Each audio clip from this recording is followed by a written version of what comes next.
Masih bersama kami di Market Highlights, pemirsa. Bank Indonesia memastikan akselerasi pelonggaran kebijakan moneter dan makro prudensial terus diperkuat. Ya, pemirsa, selain penurunan BI rate, saat ini penerbitan instrumen sekuritas rupiah Bank Indonesia atau SRBI juga diturunkan secara bertahap. Bank Indonesia memastikan akselerasi pelonggaran kebijakan moneter dan makro prudensial terus diperkuat. Gubernur Bank Indonesia Peri Warjio menjelaskan bahwa selain BI rate yang turun, saat ini penerbitan instrumen sekuritas rupiah Bank Indonesia atau SRBI telah diturunkan secara bertahap guna mendorong likuiditas di sektor perbankan. Peri menyebut bahwa penurunan ini tercermin dari posisi SRBI yang menurun 169,4 triliun dari 923,5 triliun pada Januari 2025 menjadi 759,1 triliun per Juli 2025. Selain itu, BI juga menurunkan suku bunga SRBI dari 6,74% pada awal tahun menjadi 5,57% untuk tenor 12 bulan. SRBI juga turun. Kalau SRBI kita turunkan, kan likuiditas ekspansi. Ya, tadi saya jelaskan, saya harus juga koreksi sekalian.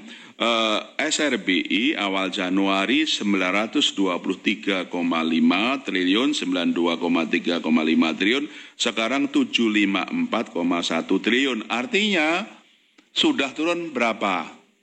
169,4. Mohon maaf tadi saya salah nih ya. Tadi setelah saya kalkulator klik itu SRBI sudah turun 169,4 triliun. Itu berarti kan likuiditas bank akan nambah. BI berharap likuiditas yang lebih longgar ini dapat mendukung ekspansi kredit oleh perbankan sehingga ikut mendorong pemulihan dan pertumbuhan ekonomi nasional. Dari Jakarta, Raharjo Patmo, IDX Channel. Pemirsa, Otoritas Jasa Keuangan menyampaikan stabilitas sektor jasa keuangan nasional tetap terjaga stabil di tengah masih tingginya ketidakpastian geopolitik dan tensi perdagangan global.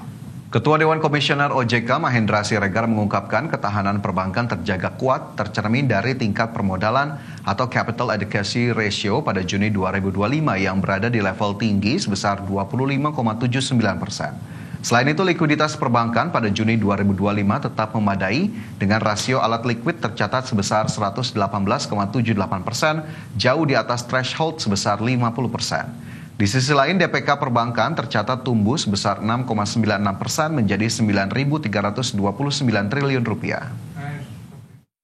Di tengah masih tingginya ketidakpastian geopolitik dan tensi perdagangan global, didukung oleh permodalan yang kuat, likuiditas yang memadai, profil risiko yang manajeble, serta kinerja SJK yang stabil.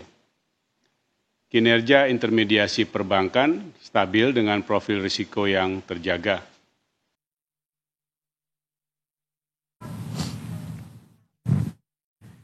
Ketua Dewan Komisioner Lembaga Penjamin Simpanan Purbaya Yudi Sadewa menilai akselerasi pertumbuhan dana pihak ketiga korporasi menjadi tanda mereka sedang jeda ekspansi bisnis. Ya, data Bank Indonesia mencatat DPK korporasi tumbuh 2 digit atau 12,2% secara tahunan. Purbaya menyebut DPK korporasi yang nilai nominalnya 2 miliar rupiah ke atas cenderung tumbuh lebih cepat. Menurutnya kondisi ini terjadi bukan karena perlambatan ekonomi, tapi karena para perusahaan sedang bersiap untuk berekspansi.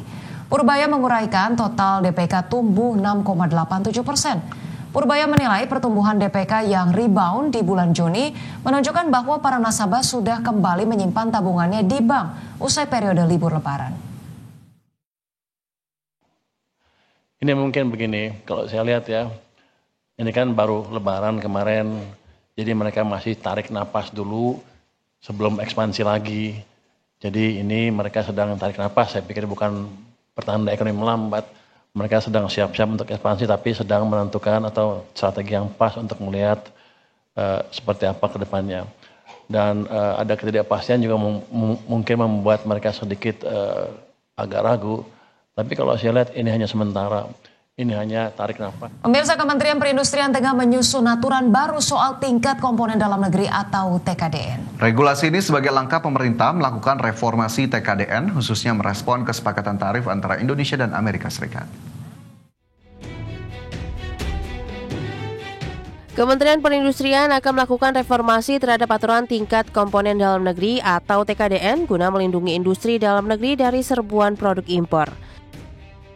Kepala Biro Hubungan Masyarakat Kemenperin, Alexandra Ari Cahyani, menyebut aturan baru akan diluncurkan langsung oleh Menteri Perindustrian Agus Gumiwang Kartasasmita dalam waktu dekat.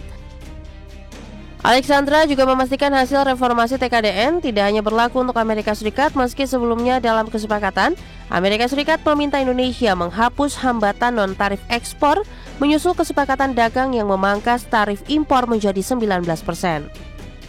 Aturan baru nanti dibuat juga untuk mengikat ini, nanti itu akan menurut dengan masa berlakunya kan bisa juga berlaku surut atau berlaku 1 Agustus kan nanti itu kan tarifnya, tapi kan TKDN. Tapi kan untuk mencapai tarif itu kan ada negosiasi, salah satunya dalam kerangka itu kan. Nah itu mungkin nanti kan itu kebijakan secara menyeluruh ya. Jadi kalau di kami kan TKDN di kami, tapi untuk yang tarif atau apa kan mungkin dari kementerian lain juga. Jadi mungkin itu kami harus jadi bagian dari salah satu itu sih. Kenaikan pembebasan TKDN di sejumlah sektor dengan Amerika, Alexandra menyebut hal tersebut masih dalam tahap pembahasan. Meski demikian, Alexandra memastikan peran TKDN dalam menjaga daya saing produk lokal dari serbuan barang impor. Dengan adanya TKDN, minimal bahan baku dalam negeri akan terserap dan diubah menjadi barang jadi. Dari Jakarta, Devi Firmansyah, IDX Channel. Menteri Koordinator Bidang Perekonomian Erlangga Hartarto memastikan bahwa tidak semua produk Amerika Serikat yang diekspor ke Indonesia akan bebas dari ketentuan tingkat komponen dalam negeri atau TKDN. Ya, Erlangga mengatakan fasilitas pembebasan TKDN hanya berlaku untuk produk dari sektor telekomunikasi, data center, dan produsen alat kesehatan. Meski demikian, produk-produk dari sektor-sektor tersebut tetap harus memenuhi peraturan impor yang ditetapkan oleh Kementerian Teknis. Telecommunication, Information dan Communication, Data Center, alat kesehatan, dan tetap memenuhi peraturan import yang dilakukan oleh Kementerian Teknis. Dan juga terkait dengan pengakuan terhadap sertifikasi daripada otoritas pengobatan atau kesehatan atau FDA. Nah ini pernah kita lakukan terkait mekanisme ini pada saat COVID.